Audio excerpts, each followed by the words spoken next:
Midstream Connect featuring M&A activity. I'm your host, Heather Rosenbaum. Before we get started, I want to take a moment to thank our sponsors. Midstream M&A activity has been noticeably slow this year, especially when you compare it to last year. In 2015, the downturn took root and we saw a number of deals take place. However, in the fourth quarter, those numbers started to fizzle. In the first half of 2016, there were 19 midstream M&A deals, totaling over $23 billion in value. But in the same time period for 2015, there were 48 deals, totaling over $51 billion. Why the decrease? Analysts suggest a number of factors could be to blame, including difficulty gaining access to capital, a rethinking of pipeline needs with decreased upstream activity, increasingly picky buyers, and the chilling impact of the Sabine Oil and Gas bankruptcy on gathering agreements.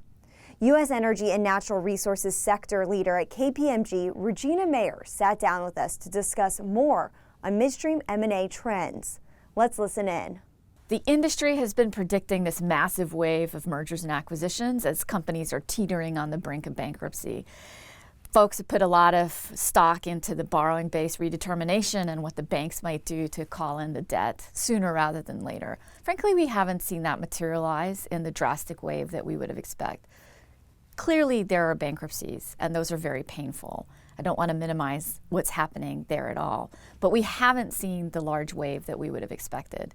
And now, given the potential debt overload that a lot of these companies have, if you're a company that has a strong balance sheet and you potentially could make an acquisition, why would you want to buy a company with a major debt overhang when you could really buy the assets for cents on the dollar ultimately when they go into a restructuring position? So we see the market reacting in that way. M&A is going to be more focused on assets and land acquisitions, not total company acquisitions, because those that are struggling and might struggle to survive will end up going into a restructuring mode and have to sell their assets anyway.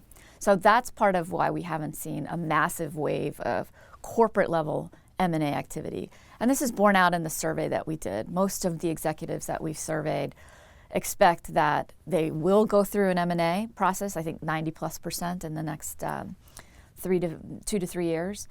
But most of them believe, 50% of them believe that that's due to restructurings, and most of them believe that those will be asset-based acquisitions as opposed to corporate-based acquisitions. This concludes this episode of Midstream Connect.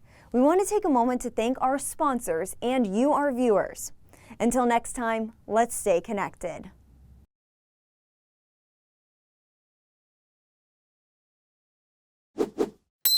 To stay up to date on the most recent Hart Energy videos, subscribe to our YouTube channel by clicking here.